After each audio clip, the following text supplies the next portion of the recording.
This is the story of The Gift of the Mogwai. You can read along with me in your book. You will know it is time to turn the page when you hear the chimes ring like this. Let's begin now. It was Christmas time, and Rand Pelzer needed a gift. Uptown, busy shoppers rushed here and there buying ties and toys and other typical presents. But Mr. Pelzer decided he wanted to do his shopping in Chinatown. I should be able to find a great gift for Billy around here. Something special, something unusual. As he wandered the bustling, exotic streets, Rand spotted a colorful souvenir shop, and he strolled inside from the cold night air. Rand stepped up to the lady at the counter. I'm looking for something interesting to give my son. The saleswoman nodded and began showing Rand everything from transistor radios to painted fans. Rand shook his head. No, you see, I want something different, something unique, something he can't get at home. Just then, a small hand reached up and tugged Rand's sleeve. Hey, mister, you want something different? I know a place full of different things. Rand glanced down to see a skinny Oriental boy wearing an old T-shirt and a faded baseball cap. Sorry, kid, I'm not looking for baseball cards. The boy reached into his pocket. Does this look like a baseball card? He pulled out an ugly, shrunken head. Rand jumped back. Is that real? Everything's real at Grandfather's shop. It's not like any other shop in Chinatown. Follow me. Rand hesitated a moment and then walked out into the chilly night. This, I gotta see. The boy led Rand through a maze of smoky, narrow alleyways and down wet cobblestone streets to a curio shop on a dead-end street. A gust of wind whistled down the alley as Rand stepped under a creaking wooden sign and through the dirty, flimsy door. The store looked like a wizard's workshop. It was crowded with musty books and dusty bottles and jars. Behind the counter stood a very old Chinese man smoking a pipe. The boy introduced him. This is my grandfather.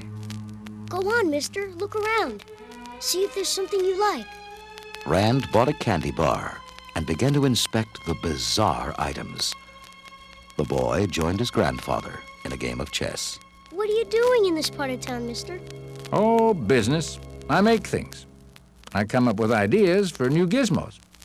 You know, inventions. The boy nudged his grandfather. Thomas Edison. The old man broke into a smile. Thomas Edison. Rand grinned in embarrassment.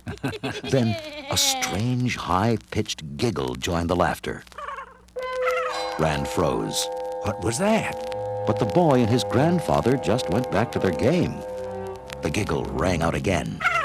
Rand followed the sound to a back corner of the shop. Hidden on a shelf, under a burlap cloth, he found a small cage. Rand set his candy bar down and reached out to lift the covering. Suddenly, a little furry hand came out of the cage and grabbed his candy bar. Rand peered inside and saw a tiny, cuddly animal. What is this? I've never seen anything like it. The Chinese boy answered, Mogwai. What's he doing? Singing. He only does that for people he likes. Rand was enchanted. How much do you want for it? The old man shook his head. Mogwai not for sale. Oh, come on. My son Billy would love it. Here, $100 cash. The old man didn't flinch. Okay, 150. The shop owner shook his head again. Here, you can have every penny I've got on me, $260. The boy's eyes lit up, but his grandfather was firm. Grandfather. Comes much responsibility. I cannot sell him at any price. Then the old man turned and walked into the back room. Rand left the shop and headed back, disappointed. But the owner's grandson ran up to him in the alley, carrying a wooden box. Forget what my grandfather said. We need the money. Here, you could have the Mogwai. there are some rules you gotta follow. First, keep him away from light. He hates bright light, especially sunlight. It'll kill him. Next, don't get him wet. Keep him away from water. Rand grinned. I guess a day at the beach is out of the question. I'm serious, mister. But the most important thing, the thing you can never forget, no matter how much he cries and begs, never feed him after midnight. You got it? Got it. I promise. No bright light, no water, and no food after midnight. Don't forget, mister.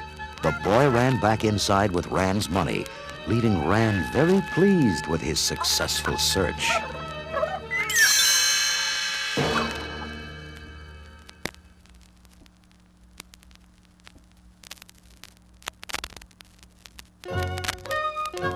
Meanwhile, in the small town of Kingston Falls, Billy Peltzer was returning home from his day of work.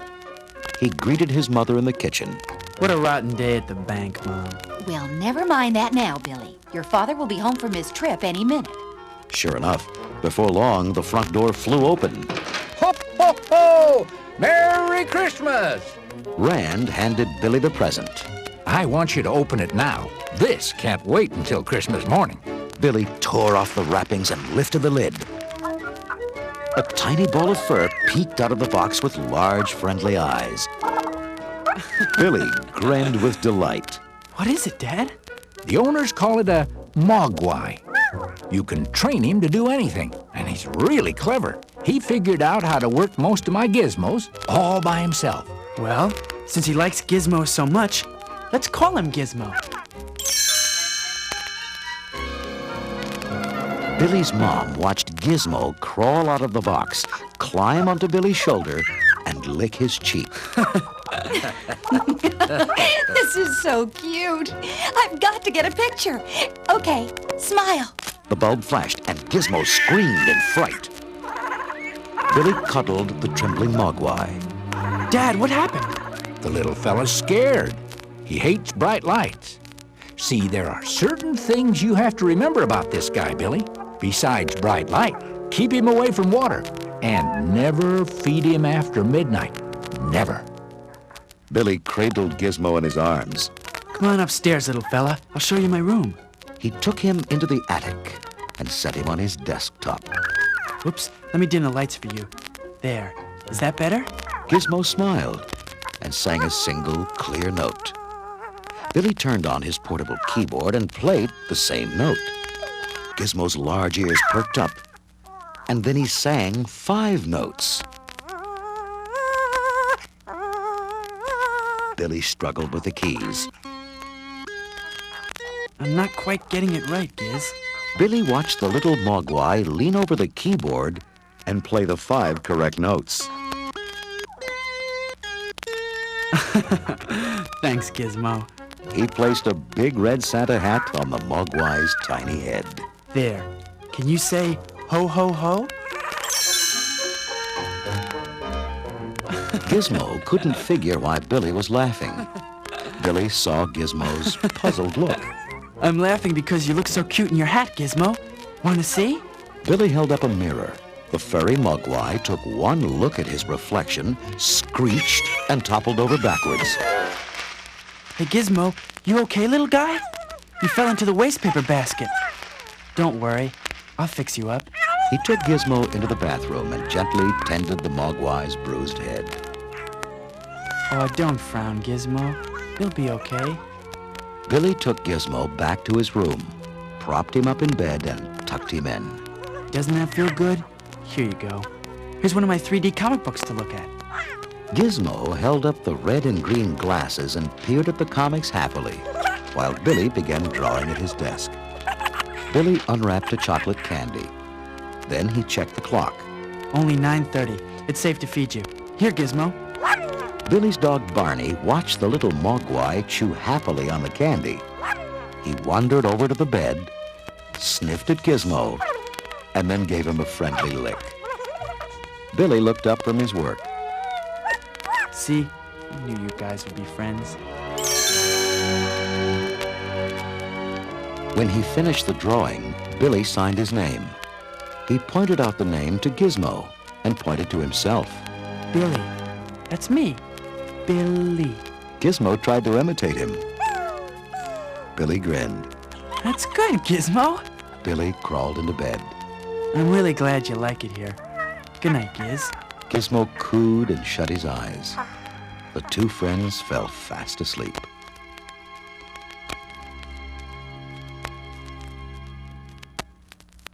That was the end of Book 1 of Gremlins. Now remember these important rules about the Mogwai. Never put them in sunlight. Never get them wet. And never, never feed them after midnight.